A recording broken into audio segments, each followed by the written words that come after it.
I started painting, actually painting at probably about 6 years old,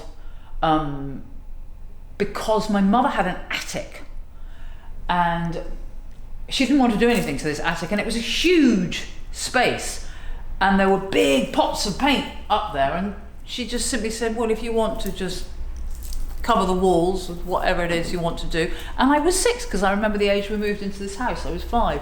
So that would probably be when I started painting, and it would have been on a very big scale. So that went into my behavioural patterns pretty young, and I can't remember not painting. And it's extraordinary now to think, that I have basically done it pretty much every day of my life in some shape or form. I've been painting in this area of West Cornwall for 20 years, but I've been in this particular area of Newlyn for the last sort of 10, 12 years. But in this studio, right in the middle of the fishing industry, the last 5 years. And it's terrifically inspiring, because I only have to look out the window, and if you like, the biggest sort of all-encapsulating phrase of what do you paint would be men at work. And what have I got outside my studio?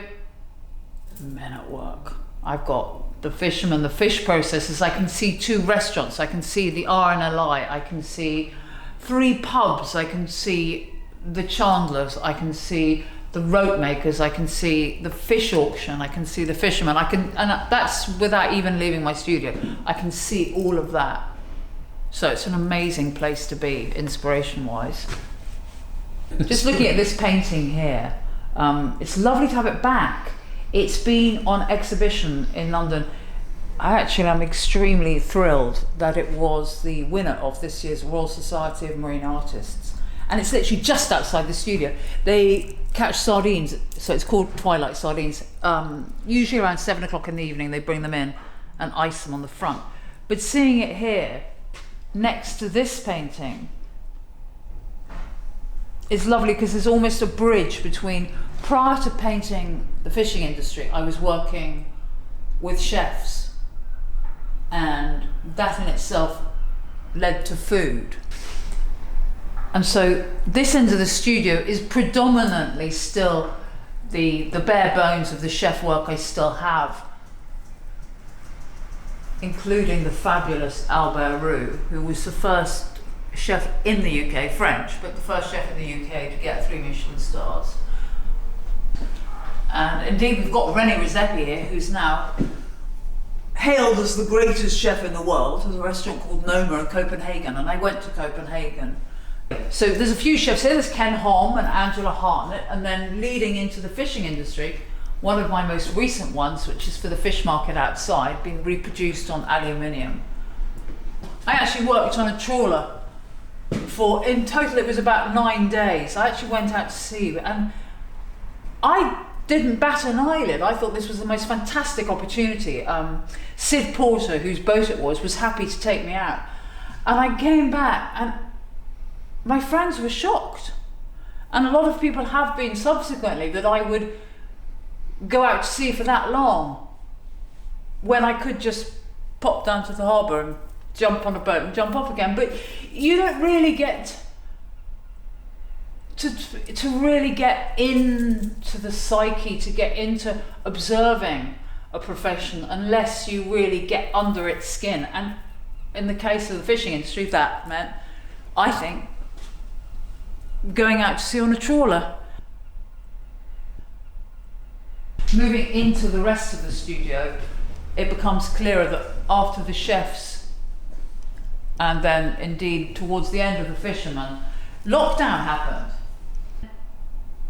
During lockdown, I started talking to dancers online in Instagram, and began slowly to realise I wanted to look more closely at the physique of a dancer, and use it as a vessel to explore the internal narrative of thoughts and feelings I was having, and to illustrate maybe the ancient world And I was lucky enough to start working with the Royal Ballet, which 2 dancers there from the Royal Ballet.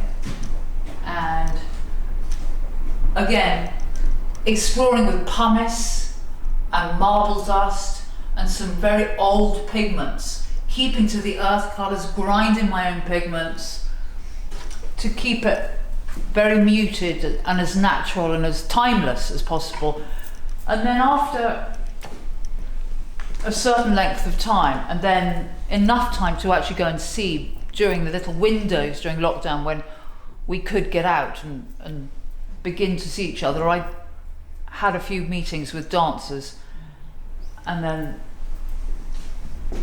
you see the remnants of some of those paintings, not the remnants, the if you like, the skeletons, the beginnings of some of these works, because there's up to sort of 16 paintings sometimes on the go.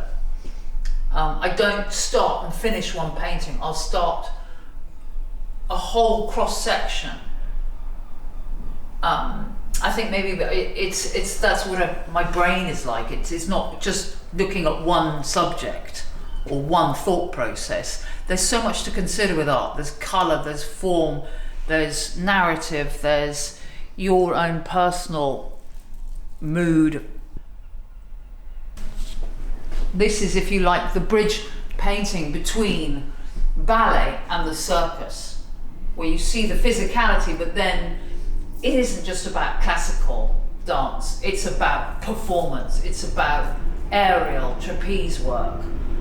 And I joined the circus in the summer of 2021, and something else happened that I couldn't have anticipated, which is I actually became aware of people's own emotions, and I realised that the circus had been ripped apart. The circus is a family, and they've been ripped apart by COVID, and I got to know all the members of the circus, and I started on a series of paintings to illustrate this sense of family and this sense of trepidation and nerves prior to their first performance. And so here you have that moment before the first performance, and you have Kit, who's in many of the paintings, looking nervously from the curtain at the side of the tent out to the audience and wondering what the future holds, how the performance will be held. And I felt that this was an analogy of how I felt at the time, coming out of COVID, coming out of divorce, coming out of cancer, coming to a stage in my life where the future was unknown, but it was exciting. This is in production. There's a long way to go with this painting, but it is the performance. And again, to talk about that reliance, they are a family because they put each other's lives in each other's hands. And it's a very magical experience to spend time with the circus. And they've dressed me up, and I was a clown, and I had a wonderful time, and I was able to really observe. I mean, I was lying on the floor with the sketchbook, lying in the middle of a great big field. And then, so there's many paintings I'm doing that explore the circus and the performance, but the one that I'm working towards in the narrative is this one here, which is after the performance. And so again, still in production, because there is the most amazing sparkle and glow and brightness that is the latter stages of a painting. And so what you're looking at now is a sort of duller version of what will become a very bright, cheerful celebration of the end, almost of lockdown, of we've done it, we've performed, we've got together, we can still do it, and there's the euphoria and the sense of the family coming together. And I mean, it's a real emotional privilege to be able to witness that. And they really didn't see me anymore because I'd been there for so long by this point. So this is, again, this is a combination. This is one of my favourite paintings, if I'm allowed to say that. And this is finished. This is Dan Baines, who actually, after graduating from Rambert, came to stay with me and his girlfriend, Sophie Ormy, so I could really work with them closely. And this is actually about Leda. This is Zeus taking the form of a swan to seduce Leda. So it really is the combination of Greek legend and my love of dance and anatomy, all finally coming together in one finished work. And then these are obviously just two studies of the intimacy of daily life within a circus. And this, I did think quite carefully about whether or not to, obviously early days, but whether or not to paint this. The girls having a selfie, but it felt actually of its time, of the moment that we're in, when we are all absolutely glued to our phones. And so even though it placed it squarely in a certain time frame, actually I thought I would paint it, because it was so full of joy that they were together, and it was an image they wanted to share and possibly put out there for social media. I mean, they're a joyful people. And again, this is coming together. And I very often work on, because canvas is extraordinarily expensive, high end, but what is more expensive are all your wooden stretchers. And so sometimes I will just staple gun canvas onto the wall to take away the pressure of, it's a £600 canvas, it's got to be perfect. And I give myself the freedom for it to just be on the wall. And in actual fact, invariably, that's how my best work comes to pass, because it doesn't matter. You're allowed to make mistakes. And I think this, obviously, when it all comes together, I'll put her on stretchers. I suppose it's anthropology on one level, but it's more than that. It's what makes other people tick. It's people, I think they aren't just people. When I was younger, it was just people. But as I got older, it actually became people with a passion. And maybe it was a form of a mirror, because I'm passionate about my art, and therefore I was curious as to what other people were passionate about. And that became, if you like, the body of my chef work. And I started painting chefs when I was very young. I met Pierre Kaufman when I was 13, and then I started painting chefs when I was about 16, 17. So quite early on, I recognised how much a painter had in common with a chef. It was all about the creative process. And then as time went on, I did stonemasons, I did holy men in India, I did bullfights. I found people who was doing something extraordinary they were passionate about, and very often something visually beautiful. So the circus, of course, the huge advantage with painting the circus is the costumes. But I am interested, I mean, just the face alone, I can be fascinated by just a portrait. And there are times when, you're throwing yourself around the studio and you're dancing and there's a huge physicality very often. I mean, I'm not just sort of going, because that energy you can see in the work and you can feel it's visceral. And if you can see, tiny little brushstrokes, the overall feeling of a painting is going to be tight and controlled. And the more, expressive you can be with your body language, it'll reflect back out of the canvas. Art is the stability in my life. It's the constant, the stability, the grounding, the home. I was given my easel, the one actually that's down there, for my 12th birthday from my mother. And that, wherever that easel is where my home is. I don't need any other possession. That's a marker. If I'm going to move, that easel's the first thing that goes where I'm going to be.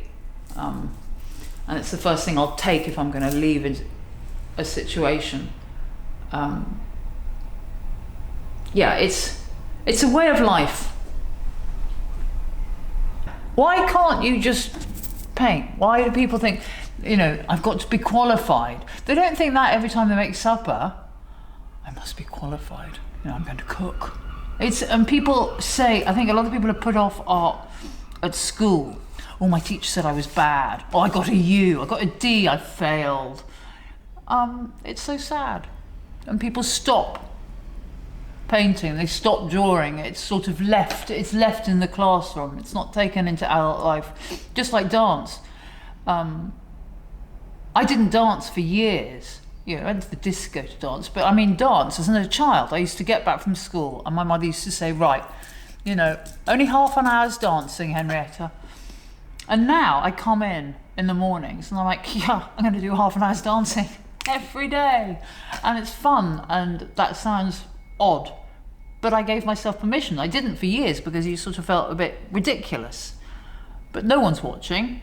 But people, you know, we become disassociated from that child within us, and actually keeping that child alive and going, I find makes me a much happier person, quite simplistically.